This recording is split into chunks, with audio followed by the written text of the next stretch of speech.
क्या चंपई सोरेन का side effect Bhajpa में दिखने लगा है? कैसे नंगा नाच सत्ता का हो रहा था, ये चंपई जी ने 5 महीने में महसूस किया।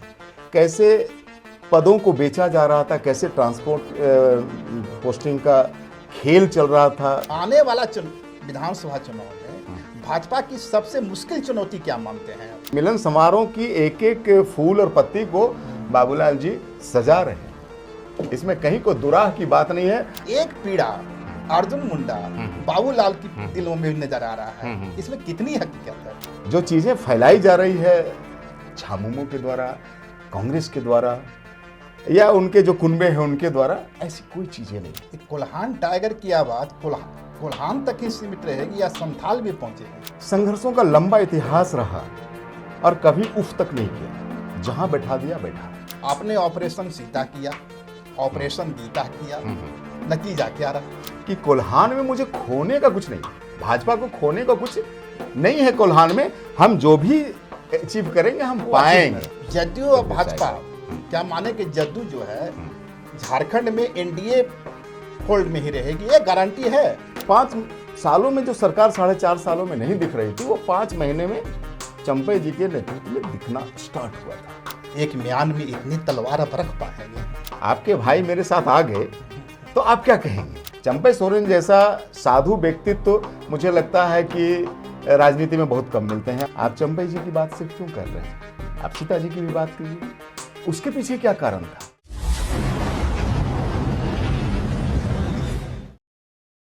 नमस्कार। जोहार जी, मर्द भारत के आपका स्वागत है जी। खासकर आपने एक नई जर्नी की शुरुआत की है, विशेष जिम्मेवारी आपको मिली है, प्रवक्ता पद की जिम्मेवारी। बिल्कुल, इसके लिए आपका बहुत बहुत बधाई। आपका बहुत धन्यवाद। आपने प्रवक्ता पद की जिम्मेवारी संभाली और झारखंड का परिदृश्य बदलने लगा जी। यह भाजपा की उपलब्धि भी हो सकती है और चुनौती भी हो सकती है। जी बिल्कुल, जो इशारा आपकी है मैं समझ रहा हूँ। मैं बात कर रहा हूँ चंपई सोरेन की। जी बिल्कुल।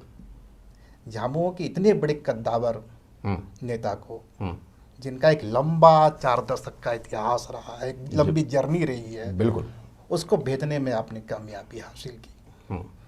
पर इस कामयाबी के साथ कुछ चुनौतियां भी आपके सामने खड़ी हैं।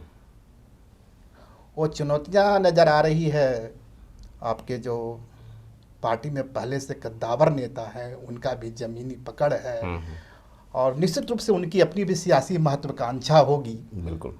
मैं इशारा कर रहा हूं बाबूलाल मरांडी, पूर्व सीएम, और पूर्व सीएम अर्जुन मुंडा की ओर। क्या एक म्यान में इतनी तलवार अब रख पाएंगे? चलिए, बहुत धन्यवाद आपका कि आपने अपने इस नायाब ऑफिस में मुझे समय दिया।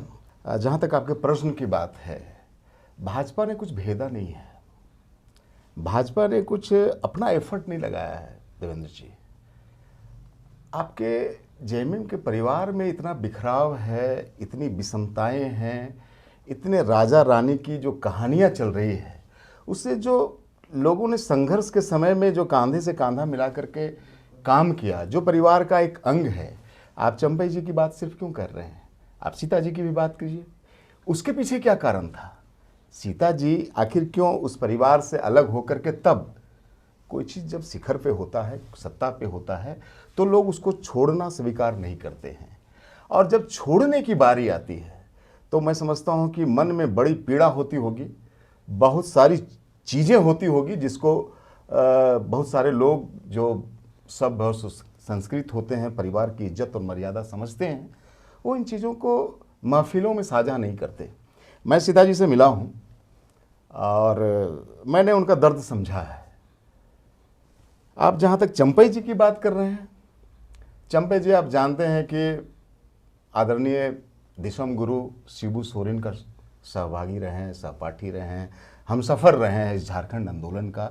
निश्चित रूप से बहुत सारे दर्द इन लोगों ने पाला था और बहुत सारे जज्बातों को मिल करके इन्होंने लड़ाई लड़ी थी, और इन लोगों की लड़ाई का ही परिणाम है कि हम और आप झारखंड भूमि में बैठे हुए हैं। क्या पीड़ा हुई, क्या दुख हुआ, ये अब जब पर्सनली आप मिलेंगे, मंचों में मैंने कहा कि ऐसे लोग बड़े नेकदिल होते हैं, बड़े विचारों से समृद्ध होते हैं, चाहे आप सीधा जी की बात करें, लोबिन सोमरम की बात करें, चाहे आप चंपई सोरेन जी की बात करें। मैं उनको नमन करता हूँ, उनके आदर्श को नमन करता हूँ। संघर्षों का लंबा इतिहास रहा और कभी उफ तक नहीं किया, जहाँ बैठा दिया बैठा। लेकिन इस 5 महीने के दरमियान जब वो मुख्यमंत्री बने इस सूबे के, आप जानते हैं कई सारी योजनाएं उन्होंने लॉन्च की, एक विजन सा दिखा सरकार में। मैं चूँकि भाजपा से हूँ तो मैं झामुमो की तारीफ मुझे नहीं करनी चाहिए, लेकिन जो चीज़ें सत्य है मैं कहना चाह रहा हूँ। आप चाहे मैया योजना देखें, नाम बदल दिए भले हेमंत जी ने, लेकिन सोच तो उन्हीं की है। तो 5 सालों में जो सरकार 4.5 सालों में नहीं दिख रही थी, वो 5 महीने में चंपई जी के नेतृत्व में दिखना स्टार्ट हुआ था। लेकिन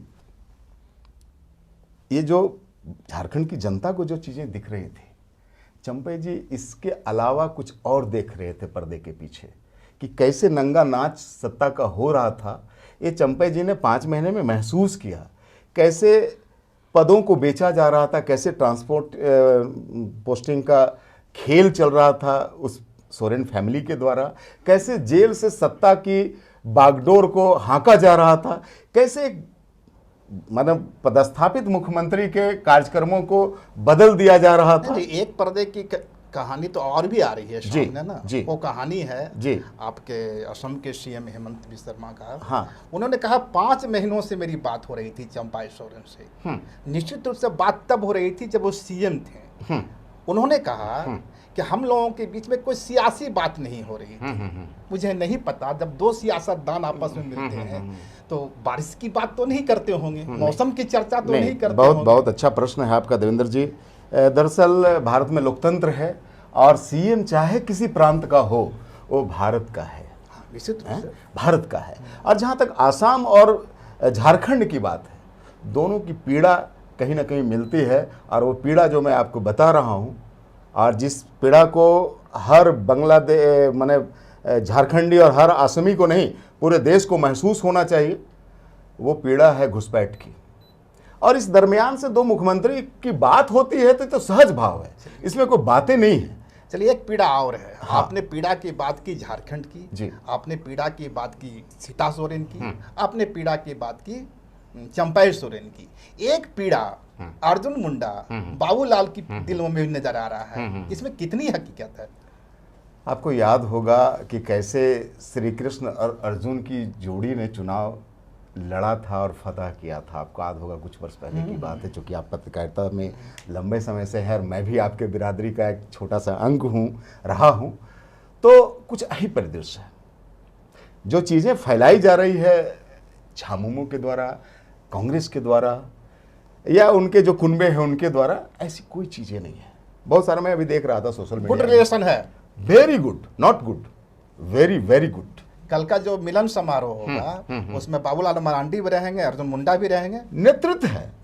बाबूलाल जी संवार रहे हैं चीजों को। अच्छा। कि मिलन समारोह की एक एक फूल और पत्ती को बाबूलाल जी सजा रहे हैं, इसमें कहीं को दुराह की बात नहीं है। भाइयों का मिलन है, एक नेक विचार के लिए, एक सुंदर झारखंड के लिए। बहुत अच्छी बात। अच्छा एक चीज बताइए, टाइगर अब कोल्हान को लाए हैं, कोल्हान की सियासत में इससे आपको कितना लाभ मिलने जा रहा है? बहुत लाभ मिलेगा। मैं ये बता दूं कि कोल्हान की 14 सीटों में से 14 में कहीं आप नहीं है, बिल्कुल नहीं। इसीलिए तो मैं कह रहा हूं देवेंद्र जी कि कोल्हान में मुझे खोने का कुछ नहीं है, भाजपा को खोने का कुछ नहीं है। कोल्हान में हम जो भी अचीव करेंगे हम पाएंगे। आप जानते हैं कि 11 सीटें जेएमएम के झोली में है, 2 सीटें कांग्रेस की झोली में, 1 सरजू राय जी हैं।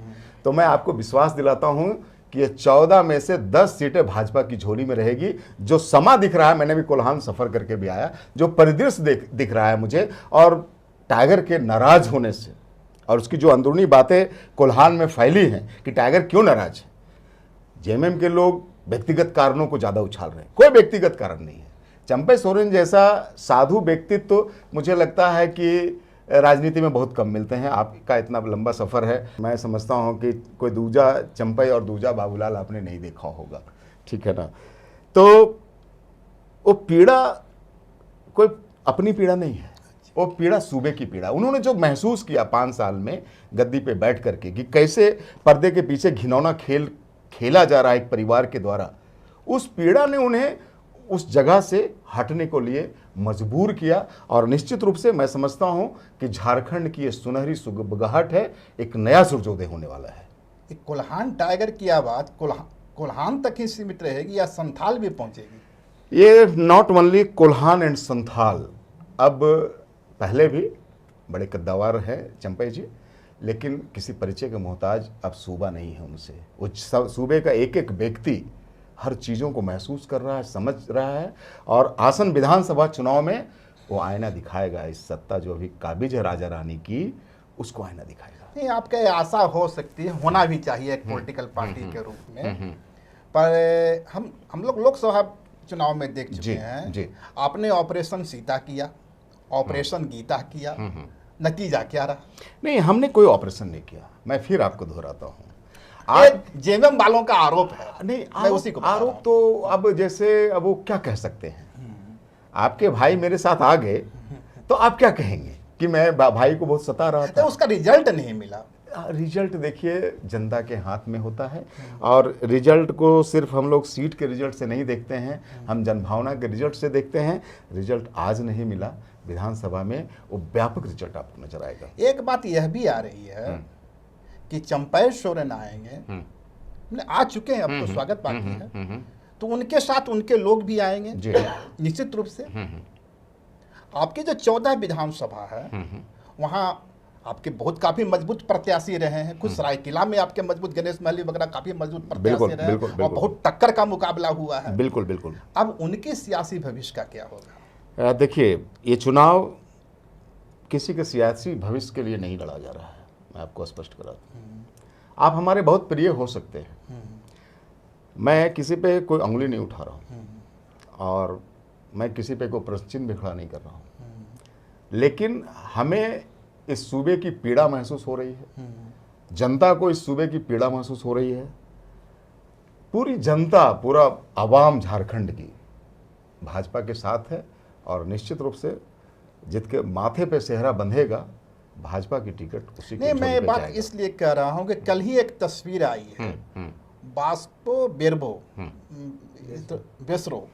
है ना, सीएम हेमंत से मुलाकात किए हैं, भाजपा के एक बड़ा चेहरा है। तो क्या चंपई सोरेन का साइड इफेक्ट भाजपा में दिखने लगा है, खासकर सरायकिला और कोल्हान का जो क्षेत्र है उसमें? देखिए, मुलाकात और ये मिलने का सिलसिला चलता रहेगा, और ये चलता रहना भी चाहिए। मंथनों का दौर चल रहा है। अभी आप जानते हैं एक नया कैंपेन हम लोगों ने शुरुआत करना चाहा। अभी आपने प्रेस कॉन्फ्रेंस भी बाबूलाल जी का देखा होगा कि हम जनता से उनके सवालात लेना चाह रहे हैं कि भाई आप कैसा झारखंड चाहते हैं। इसके लिए हम लोगों ने एक मोबाइल ऐप भी लॉन्च किया है। तो ये मंथन का दौर है, ये तो चलता रहेगा। हमें कुछ मन में आया तो हम साझा करने चले गए, उन्हें कुछ मन में आया तो हमें बुला लिया। तो ये चलता रहेगा, ये सामान्य प्रक्रिया है, इसमें कोई नाराजगी या कोई दुश्वारी की बात नहीं है। मैंने आपका कहना है कि भाजपा के जो कार्यकर्ता कोल्हान में या पूरे झारखंड जो है वो अपने जगह टिके रहेंगे? नहीं, टिके नहीं रहेंगे, एकदम मजबूती से टिके रहेंगे, टिके हुए हैं। अच्छा। पर ये तस्वीर तो कुछ और कह रही है ना? नहीं, कोई तस्वीरें मिलना जुलना तो कोई तस्वीर गलत तस्वीर थोड़े है वो। अच्छा। लोकतंत्र है, सभी से मिल सकते हैं, क्या दिक्कत है? नहीं, ठीक। वो तो पक्ष विपक्ष भी मिलते हैं, इसमें कोई बुराई नहीं है। ये पूर्वी जमशेदपुर का एक मामला है। अब तो सरजू राय भी बन चुके हैं, या कहिए कि एक दूसरे धरे से चलते हुए एनडीए समर्थन में आ गए हैं, एनडीए कोटा में आ गए हैं। पूर्वी जमशेदपुर आपका मजबूत सीट है, और इस मजबूत सीट के साथ ही जो आपके एक्स सीएम है रघुवर दास, उनका गढ़ भी है। बिल्कुल। इस समस्या का समाधान कैसे होगा? मैं समझता हूँ कि इसको लेकर के बातें हो रही हैं, और बहुत पॉजिटिव वे में सारी चीज़ें हैं, और बहुत जल्द इन सारी चीज़ों का मतलब कि आप लोगों को जदयू और भाजपा क्या माने कि जदयू जो है झारखंड में एनडीए फोल्ड में ही रहेगी, ये गारंटी है, और जमशेदपुर सीट पर भी समझौता हो जाएगा? हाँ, बातें चल रही है। सब कुछ सब ठीक नहीं, ठाक हाल के दिनों में खबर आई है कि रघुवर दास काफी एक्टिव नजर आ रहे हैं कुछ शहर में अपने। वो तो खैर राज्यपाल हैं, बातें पर राज्यपाल को शहर आने से तो रोका नहीं जा सकता। शहर में है एक्टिव अपने। रहना भी चाहिए। रघुवर जी का हमेशा सहयोग रहा है पार्टी में, एक्टिव क्यों नहीं रहेंगे, वो रहना ही चाहिए। और सिर्फ जमशेदपुर क्या, झारखंड, सब जगह पूरे देश के लिए एक्टिव है, वो क्या बात है। आने वाला विधानसभा चुनाव में भाजपा की सबसे मुश्किल चुनौती क्या मानते हैं आप? मुझे तो कोई चुनौती समझ में नहीं आती है कि कहीं को मुश्किलात है। जनता का मन है और जनता इस सत्ता को उखाड़ फेंकना चाहती है और ये भाजपा की ताकत है। ये हाल के दिनों में या हेमंत सोरेन के लौटने के बाद जिसकी चर्चा भी आपने की, मैया सम्मान योजना की, झामुमो की ओर से इसे मास्टर माइंड बताया जा रहा है, मास्टर स्ट्रोक बताया जा रहा है। ये कितना मास्टर स्ट्रोक है आप बताइए, और कितना फंसाना है? देवेंद्र जी आप बताइए कि तमाम वायदों को परे रख करके एक चीज़ उन्होंने आनंद फानन में लाया है और वो भी चंपे जी का दिन है। अब इसको मास्टर स्ट्रोक ना बोले अपने मुंह से, क्या बोलेगा? आप जानते हैं, आप पूछिए किसी प्रज्ञा केंद्र में जा करके, चूँकि आप ग्राउंड रिपोर्टर हैं, कैसे आधार का जब नंबर आप देते हैं मैया योजना में किसी महिला का रजिस्ट्रेशन के लिए, तो उसमें लिखा था नॉट फाउंड, पुरुष है ये। कितनी हास्यास्पद है देवेंद्र जी कि एक वेबसाइट, पूरा सिस्टम मिलकर के नहीं बना पाया जो वेबसाइट रन करे इनका। 2-3 बार वेबसाइट बदले गए, फिर भी अभी एरर आ रहा है। बहुत सारी महिलाएं अभी उससे वंचित है, रजिस्ट्रेशन नहीं हो पाया है।